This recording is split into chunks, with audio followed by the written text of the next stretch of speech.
Thank you for joining us today. My name is Mark Bloomfield, and today I'd like to talk to you about dodge and burn using Photoshop. Effectively, dodge and burn, for those of you who don't know, is a way of lightening up shadows or darkening highlights. The dodge is to actually brighten the shadows up, and the burn is to darken the highlights. In this picture of a female lion, a lioness, you can see here that the shadow is quite deep here underneath her head where the sun's coming through and casting the shadow. What I'd like to do to improve this image is just to lighten this shadow a little bit so that it's not quite so prominent and so dark here, so we bring out some more colour, and maybe even just darken off this little patch of bright white fur here. So to do this, there are a couple of ways, and you can use the built-in tool provided by Adobe, and that's under on the toolbar here, and you can see there's a dodge tool or a burn tool. So if I click the dodge tool, you can see that there's a brush, and you can adjust the brush size or adjust its sharpness, how hard it is or how soft it is. There's also some adjustments up here, and you can choose whether you're going to affect highlights or midtones or shadows, and the exposure is how much you're actually going to make the change. I would always suggest that you start with quite a low exposure level, and the other thing I would suggest if you're going to use the built-in tools is always to make a duplicate of the layer. By pressing Ctrl J, you can make a duplicate layer. Now when you're working, you've at least got a chance of going back to your original if you make a mistake. So if we adjust the size of the brush and I start painting here, you should be able to see the effect that it's having. And I've selected shadows because that's what I want only to affect. And you can see here that I can start to burn out the shadows, or dodge out the shadows. Just continually brushing, and this, as I say, has improved over the years. It used to be quite a difficult tool to get any sort of good results with. Now it seems to be working a lot better, and the improvements that have been made in the last few versions of Photoshop have been made it a useful, workable tool. Now you can use the burn tool again, and this is highlights, and again you can use this to darken off patches of fur. And that's one way of doing your dodge and burn work on a photograph. What I'd like to show you now is another way of doing it. If I just dispose of that layer there, go back to the original image, what I want to do is I want to make a new layer, and so what I need to do is just to hold down the Alt key and click on the new layer, and that brings up the new layer palette. And what I'm going to do is to change the blend mode of this layer to overlay. And once you've selected overlay, you then get this secondary option, which is to fill the layer with a 50% grey, and that's what we're going to do, is to fill it with a 50% grey. Click OK, and you can see now we've got a layer filled with grey over the top of our image. If I switch this on and off, because it's an overlay, you don't see any difference to the image. What we're going to do is we're going to paint on this layer with black and white inks, and that will either darken or lighten parts of the image. So I want to select a brush first, and then I need to make sure that my foreground and background colour are black and white, and as you can see here, one's black and one's blue.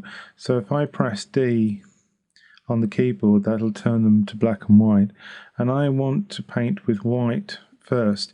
And by painting with white, what I'm actually doing is I'm going to lighten these dark shadow areas. So to swap them over so that I've got my foreground as white, just press X on the keyboard, and that swaps between the foreground and background colours.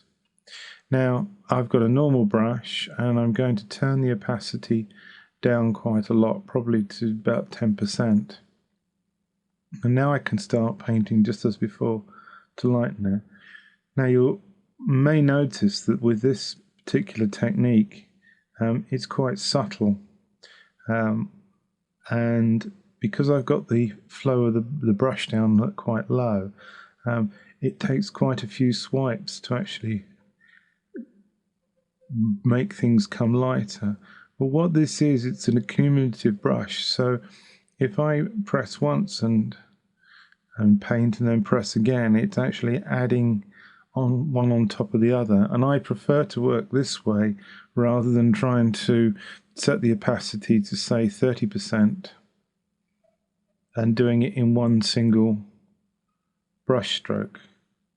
I feel that by adding it at a lower opacity and doing it many times, you can change the brush sizes. You can make the brush bigger, or you can make it harder or softer. And by using a different brush size, you can actually get in and work in quite small areas. And we can just lighten that bit up a little bit, lighten up there. And what you're actually doing, if you can see here, is you're adding a white to the 50% grey. And you can also, this technique has advantages that you can also darken an area. If you just swap to a black foreground colour, you can now do exactly the same thing but painting with black, drawing with black with a brush, and you're actually starting to darken the colour down. And again, if I click on this again and again, being accumulative, it'll actually start to darken away.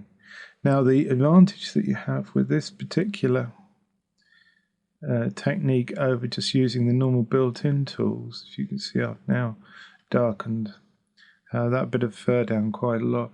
If I switch off the background, you'll see that I've actually what's happening to this 50% grey, and you can see where I've been working in that this is where I want to lighten the image and this is where I want to darken the image. Now if you've got a problem and you want to change something, all you literally have to do is to paint with 50% grey. Just make sure that you've got this set at 100%. And if you're not if you don't want to keep moving up here to do the sliders, don't forget that if you hit the number keys on your keyboard, it'll change it to 100% opacity. What I can now do is I can remove the work that I was doing here, that bit of the image. I can turn the image back on, reset my foreground and background colors, choose a new opacity of say 40% by hitting 4 on the keyboard. Now I can paint it in and make it a bit darker. And you can see there, oh, that's a bit too dark. And again, you can just go there, select 50%, 50% grey, opacity to 100%, and just remove the mistake you've made. Go back, reset the colours and go back to white. This is quite an efficient way of working, in that you can make adjustments and it's very accumulative. If you need to, you could always make a new layer on top and continue to work to do other things. So once you've, for instance, once you've lightened up a shadow area, for instance, you can always make a new layer on top and continue to work on another part of the image, rather than with the Adobe built-in tools, you have to do it all on one layer. So I have the option to make a new layer and to fill it with 50%. So if I want to, I'll do this the long way around to show you another way of doing it. Put 50% grey, change it to overlay. Now I can paint on this layer in a different area. Let's brighten up the ear, for instance. And if I just put this as a, and we'll move the opacity right up to 40%, just so that you can see it. I can now, for instance, brighten her ear up. And if I don't particularly like that, I can discard that and start again. But the work I've done before on brightening the shadow area up is still intact. And this way you can do you can put on the cumulative layers and work.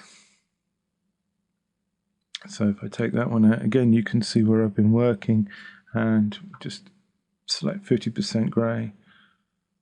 Turn the opacity to 100%. Turn out my mistakes, and we can now start again.